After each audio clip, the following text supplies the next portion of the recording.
लड़का जैसे ही प्राचीन काल में आया, उसे वहां की एक बहुत ही खूबसूरत लड़की ने गहराई से आकर्षित किया।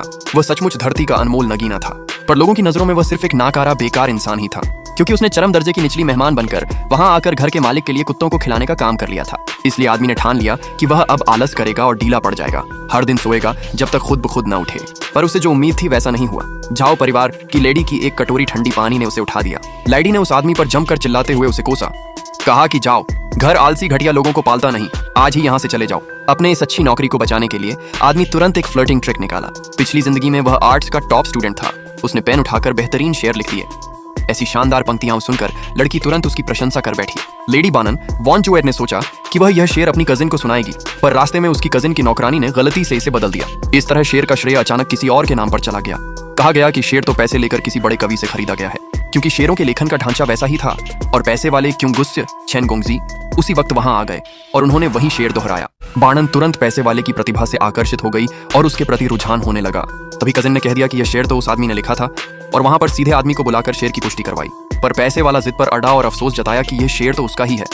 उसने खुलकर औरतों के सामने उस आदमी का अपमान किया कि वह सिर्फ नौकर है, ऐसी बढ़िया कविता तो केवल विद्वान लोग लिख सकते हैं। आदमी ने उस अपमान को बर्दाश्त न किया और उसने पैसे वाले को एक थप्पड़ जड़ दिया, फिर उसे कोसते हुए निंदा भी की।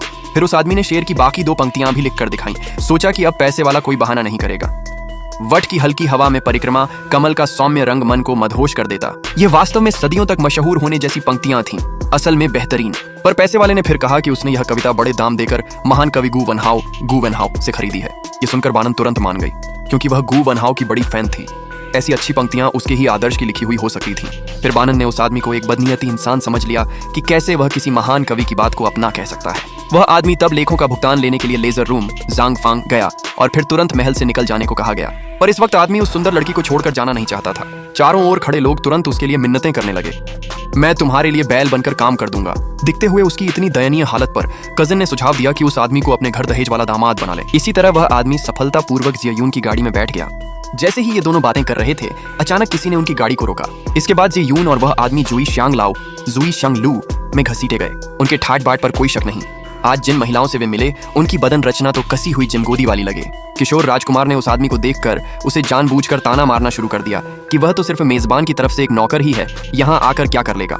यह सुनकर आदमी असल में भागने की सोच रहा था, पर लड़की ने उसे अचानक खींच लिया और कहा कि वह और उस आदमी बचपन से ही सगाई वाले हैं और वह इसी बार उसे ढूंढने आई है। यह सुनकर किशोर राजकुमार का सिर चढ़कर आग में लगने लगा, क्योंकि वह उस लड़की को पहले से पसंद करता था। अब कोई मेहमान उसे चुरा ले गया। पहले उसने आदमी को तुरंत भगा देने की धमकी दी, फिर एक तुकबंदी प्रतियोगिता की चुनौती दी। आगे क्या हुआ, ये देखने के लिए कमेंट में लिखें नेक्स्ट पार्ट।